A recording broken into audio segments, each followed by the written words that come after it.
Hello,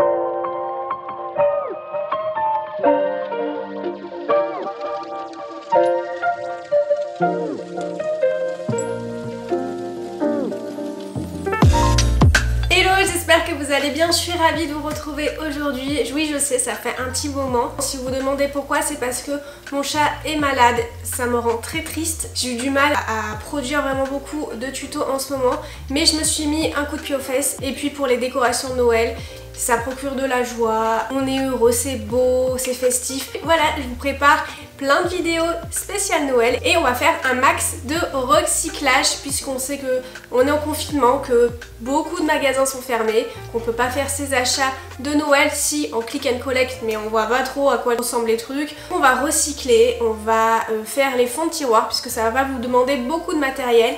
Et on va essayer de dépenser le minimum pour ces créations là qui sont en plus de ça tendance, donc j'ai essayé de m'inspirer de ce qui se fait en ce moment. Moi par exemple, tout ce que j'ai fait ça m'a coûté 0 €. Vous allez me dire ok, la meuf elle est super équipée, c'est vrai, mais vous allez voir, ça va pas vous demander énormément d'investissement. Si c'est le cas, ça sera, je sais pas, un peu de corde ou du fil ou etc. En tout cas, je suis ravie d'être là, de recommencer mes séries de vidéos. Pour ceux qui ne me connaissent pas, je suis Isnata, je fais des vidéos DIY et déco. Vous pouvez vous abonner à ma chaîne juste en bas. Et puis nous, maintenant, on va commencer. C'est parti! On va commencer par créer une déco en recyclant des bocaux en verre. Dans un bocal, versez votre peinture blanche, alors ça peut être n'importe quel style de peinture, même celle qu'on utilise pour recouvrir les murs. Du moment qu'elle est blanche, c'est le plus important. Et vous mettez par-dessus du bicarbonate de soude, vous mélangez. Il ne faut pas trop que ça soit pâteux, il faut qu'on puisse encore l'appliquer sur le bocal. Et maintenant, il ne reste plus qu'à le recouvrir. Personnellement, j'ai mis 3 couches, ça va dépendre en fait de l'opacité de votre peinture. Avec cette technique, on donne un look frosty au bocal. Quand c'est terminé et que c'est bien sec, on va passer à la partie la plus fun qui est la déco. Je vais recouvrir la partie supérieure avec de la corde. Si vous n'en avez pas, plusieurs choix s'offrent à vous. Vous pouvez utiliser du raffia ou bien des rubans. J'ai pris le parti de recouvrir également la tranche parce que ça faisait plus joli.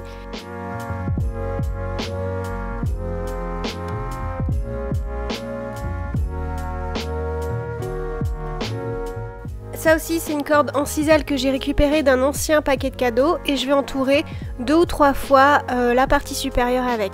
Et je vais faire un double nœud. J'ai retrouvé dans mes décorations Noël cette branche, je vais la découper et ça va me permettre de customiser le pot. Je vais terminer par un ruban, donc ça c'est juste pour vous montrer que vous pouvez récupérer les anses de sacs un peu luxueux, donc les rubans, pour faire un nœud. Donc moi j'avais un autre style de ruban que je trouvais qui s'adaptait le mieux à ma création, et donc je vais créer un nœud et le coller.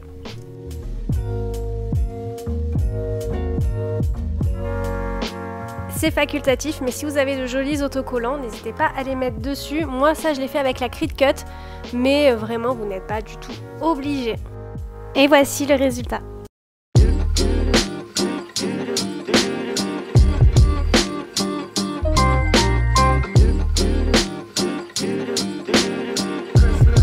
Alors typiquement c'est le genre de tuto que vous pouvez faire avec vos enfants et notamment la peinture sur les bocaux, ça demande pas beaucoup de précision, c'est super fun à faire et ça va être exactement la même chose pour le prochain tuto.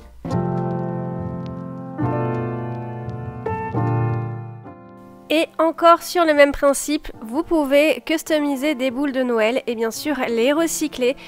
Toujours dans cette optique de faire du neuf avec du vieux. Donc pour cela j'ai pris mon mélange, j'ai recouvert entièrement la boule et pareil j'ai mis à peu près 3 couches. J'aime beaucoup parce que ça donne vraiment l'impression que c'est une boule de neige. Pour la suite, j'ai pris la corde que j'utilisais tout à l'heure, donc j'utilise pratiquement le même matériel que pour les pots. J'ai pris la corde que j'ai repliée sur elle-même et j'ai fait un nœud. J'ai mis de la colle dans l'ouverture et j'ai collé cette corde pour pouvoir accrocher ma boule. Pareil, j'ai pris mon ruban et j'ai recyclé un petit gros lot qu'il y avait sur les lapins Lint, vous savez, pendant Pâques. Donc j'ai gardé en fait le gros lot et je me suis dit que ça allait me servir pour quelque chose et forcément j'ai trouvé. Je l'ai cousu sur le nœud et j'ai rajouté une petite déco Noël et voilà, c'est terminé.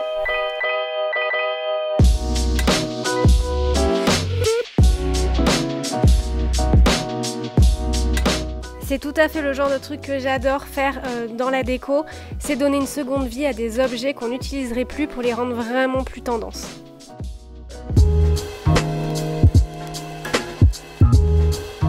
Et là aussi on part sur du recyclage. J'ai pris un vieux drap que j'ai replié sur lui-même. J'ai dessiné un triangle, donc vous le faites de la largeur et de la hauteur que vous voulez. C'est en fonction de vous. Je l'ai découpé et j'ai cousu tout autour. Voilà, en laissant au niveau de la base un espace de 2 cm à peu près.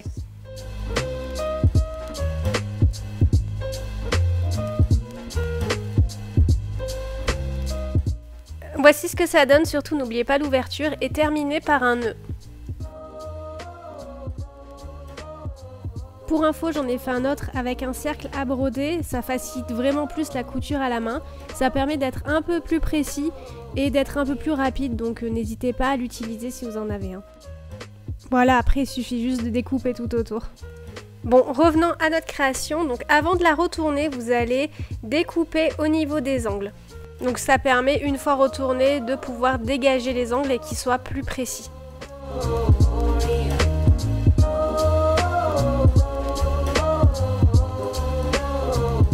Une fois retourné, ça donne ça. Je prends maintenant une grosse aiguille et j'insère à l'intérieur les 2 extrémités d'un long ruban. Je pique au niveau de la pointe, je tire, donc je vous cache pas que c'est un petit peu fastidieux, mais au bout d'un moment on y arrive. De l'autre côté, donc je fais un nœud et je retire au niveau de la pointe, ça va permettre de dégager l'angle. Et maintenant on va pouvoir l'accrocher au sapin. Pour la déco ici, j'ai utilisé ma Cricut, donc du coup je vais faire un transfert et je vais utiliser la machine chauffante pour pouvoir faire le flocage. Mais si vous n'en avez pas, vous pouvez utiliser une imprimante et du papier de transfert. Sinon, il y a une autre méthode pour décorer vos jolis sapins en tissu. Vous pouvez broder. Donc ici, je vais prendre du fil de broderie et je vais extraire 2 brins. Et je me suis inspirée d'une vidéo que j'ai vue sur Instagram pour faire comme des mini boules de sapin de Noël. Donc je vais insérer mon fil dessous, tirer dessus et tourner environ 5 à 6 fois autour de l'aiguille. Et je vais replanter le fil de l'aiguille dans ce même trou. Je vous mets le lien du tuto, ça sera 10 fois mieux expliqué visuellement pour le reproduire. Et bien sûr derrière, j'ai coupé le fil et j'ai fait un double nœud. Du coup j'en ai fait plein et vous pouvez aussi à la place si vous préférez, moi je préfère personnellement faire des petites étoiles, je trouve ça plus joli, c'est très simple. Vous cousez votre tissu en créant des barres horizontales et verticales puis en diagonale. Alors si vous avez la chance d'avoir un cercle à broder, vous pouvez le faire avant de découper le triangle, ça sera plus facile à exécuter. En tout cas franchement faire des petites étoiles comme ça c'est 10 fois plus simple et c'est super rapide. Et derrière, vous faites un nœud.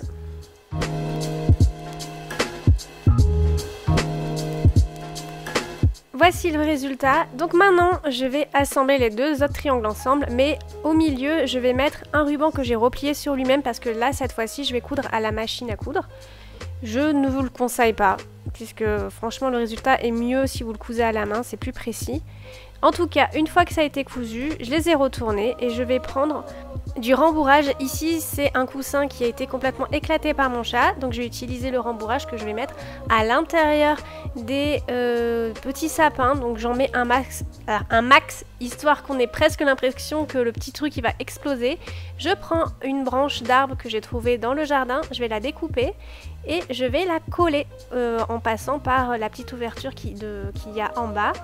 Et je vais pincer sur les côtés pour bien que la colle adhère. Et voilà, c'est terminé. Je fais encore un petit nœud au niveau de la tâche. Et voilà, donc bien sûr, je fais exactement la même chose pour tous les autres sapins tissu.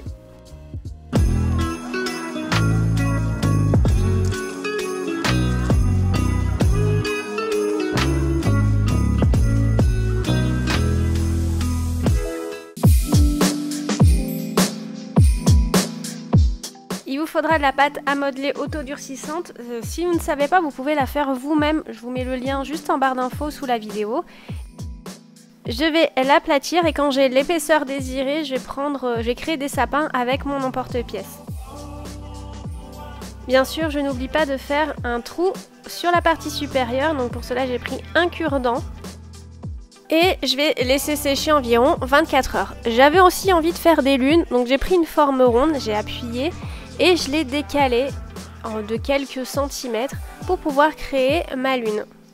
Alors je sais pas pourquoi j'ai pris ce truc en plastique, j'aurais pu prendre un verre, mais bon, hein, écoutez, ça fonctionne quand même. Pareil, je prends un cure-dent pour faire un trou pour pouvoir l'accrocher plus tard et je laisse sécher environ 24 heures. Quand c'est sec, surtout, c'est très important, prenez du papier de verre et poncez sur les côtés. Quand je parle des côtés, je parle des tranches bien sûr, devant et aussi derrière. Pour la première customisation de mon sapin, je vais passer vite fait parce qu'on voit rien en caméra, mais j'ai pris un bout de bois, j'ai appuyé très fort pour donner de la texture à mon sapin. Ça se voit pas trop en caméra, mais je vous assure, à l'œil nu, c'est super joli. Pour la seconde, j'ai pris un feutre noir Posca, vous pouvez prendre de la peinture, ça fait exactement la même chose.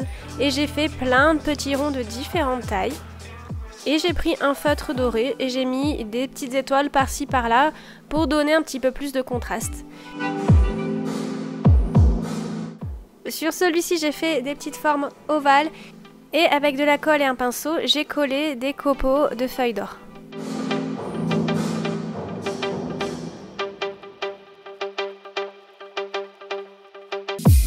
Et pour la lune, c'est pareil, je vais mettre également de la feuille d'or.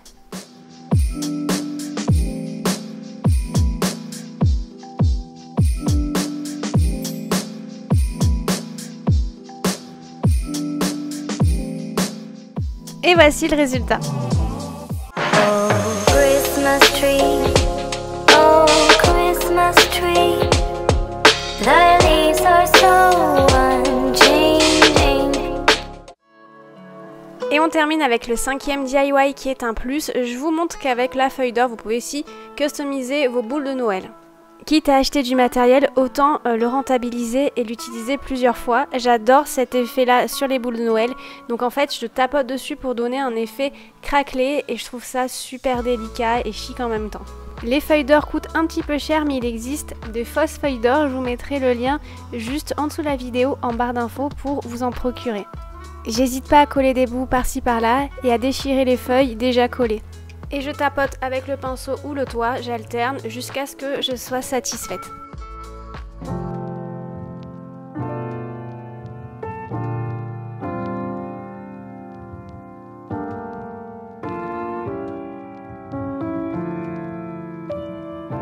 Voilà, le petit chat sur les genoux, il a pas l'air malade comme ça. C'est pour ça, je pense qu'on croise les doigts, j'espère qu'en fait c'était une fausse alerte. En tout cas, si vous avez aimé cette vidéo, que vous avez d'autres idées de vidéos en tête que vous voulez me faire partager, n'hésitez pas à l'écrire en commentaire. N'hésitez pas à mettre des pouces vers le haut si ce style de vidéo vous plaît. Puis vous savez que ça encourage les créateurs à continuer sur la plateforme et ça les met en avant, donc c'est très important. Vous pouvez aussi me rejoindre sur Instagram et bien sûr vous abonner à ma chaîne. Voilà, je vous fais d'énormes bisous et je vous dis à bientôt. Ciao!